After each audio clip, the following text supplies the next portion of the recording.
បាទនៅក្នុងវីដេអូនេះសិក្សាពី ordinal number ចំនួនរៀបvà ordinal number ចំនួនរៀបដែលកាលពីវីដេអូលើកមុនយើងសិក្សាពី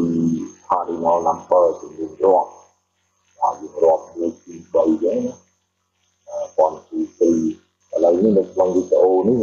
សិក្សាពី ordinal number ម្ដងទាក់ទងទៅនឹងចំនួនរៀបតាមលំដាប់ទី1ទី2ទី3 first second third etc ordinal number ចំនួនរៀបតែចឹងចំនួនរៀបទី1 repeat after me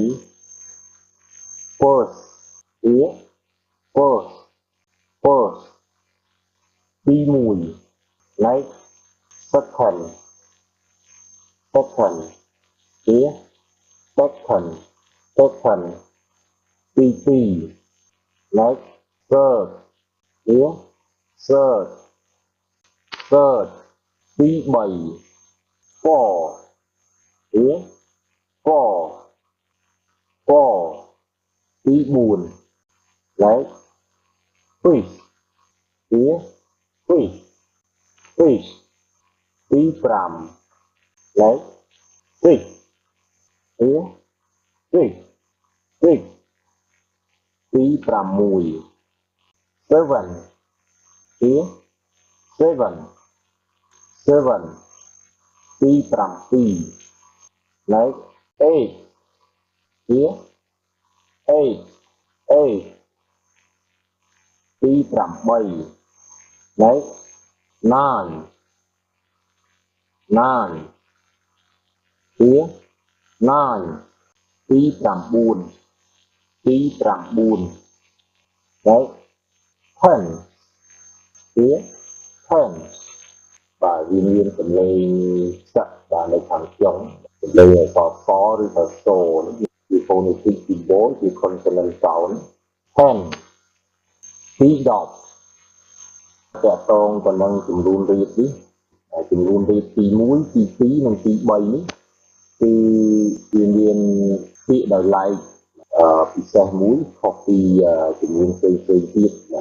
បាទវាមិនមែន1ទេហើយ PH ខាងចុងទេវាមានពាក្យវាមួយដោយឡែកគឺ first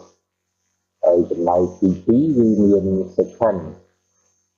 ទី3 third ចាប់ពីទី4ឡើងទៅគឺមាន PH នៅខាងចុងរហូតដល់ទី20ដល់ចាប់ពី21 22 23វាយើងជាប់first second third នេះវាបន្តដល់24យើងជាប់ទទួល4នៅខាងចុងហើយមាន PH នៅខាងចុងបន្តទៅទៀតចឹងទៅរហូតដល់30 40 50វាបន្តរហូតបាទហើយតកតងទៅនឹងកាលបរិច្ឆេទដែលយើងទៅសេចុះថ្ងៃខែដែលយើងទៅសេទី1បាទនៅក្នុងភាសាអង់គ្លេសយើងយកអក្សរខាងចុងនេះយកមកដាក់នៅខាងក្រោយ number នេះ number 1ចឹងយើងយកអក្សរខាងចុងនេះគឺ ST first ST នេះមកដាក់នៅពីក្រោយ number សម្រាប់បញ្ជាក់ថាជាចំនួនរៀបទី1ទី2ទី3ចឹងទៅអញ្ចឹងសម្រាប់ទី1 first វាមានអក្សរ ST នៅខាងចុងដែលយើងនិយាយថ្ងៃទី1អញ្ចឹងទី1យើងដាក់ ST នៅខាងចុងបើន័យថា first មិន number 1ទេយើងហៅថា first តែបើមាន ST ហ្នឹងគឺសម្គាល់ចំនួនរៀបហើយចំណែកឯ second តួអក្សរពីរចុងក្រោយគឺ ND យកមកដាក់នៅខាងក្រោយលេខនេះគឺ second យើងមាន ND នៅខាងចុង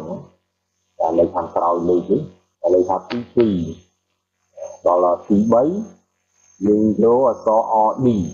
third នេះមាន RD នៅខាងចុងយកមកដាក់ខាងក្រោយ number 3នេះអញ្ចឹងនៅពេលហ្នឹងវាសម្គាល់ជាចំនួនរៀបទី3 third ចាប់ពីទី4ឡើងទៅមានអក្សរ TH នៅខាងក្រោយ4ដល់ 6 7 ត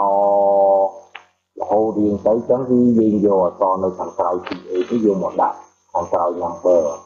ពី number 4យើងដាក់ TA ទៅវាទៅជាទី4វិញសម្គាល់មើលចាប់ពីទី4ទៅគឺយើងដាក់អក្សរ TA តែឡើយយកទី2អក្សរខាងក្រោយនេះ TA បាទទី4ទី5ទី6រហូតដល់សិតតែ TA ទាំងអស់បាទ insert first second third បាទដែលមានអក្សរនៅខាងចុងបាទខុសពីគេគឺ ISP MBA និងហើយនឹង RD បាទយើងសម្លេចយកពីតួអក្សរមកដាក់នៅខាងក្រោយ number ហ្នឹងគឺសម្គាល់ចំនួនរៀបបាទអញ្ចឹងយើងអានទៅតាមហ្នឹងបើចំនួនរាប់បើយើងឃើញលេខបែបនេះគឺយើងអាន1 2 3ប៉ុន្តែកាលណាមានអក្សរ ISP ខាងចុងនេះគឺ MBRD PA ពីដើមគឺយើងអានពីចំនួនរៀបបាទ first second third fourth fifth sixth 7 8 9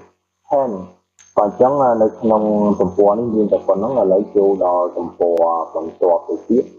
ហើយយើងចូលដល់ទី11ម្ដងបាទ repeat after me 11គឺ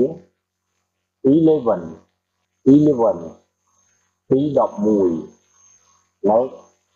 12គឺ12ទី12 next 13គឺ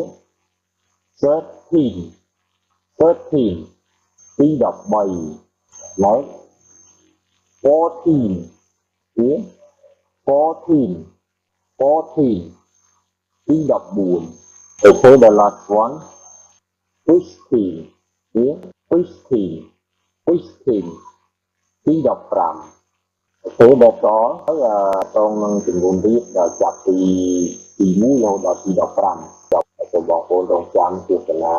លើថ្មីនៅវីដេអូលើក្រោយទៀត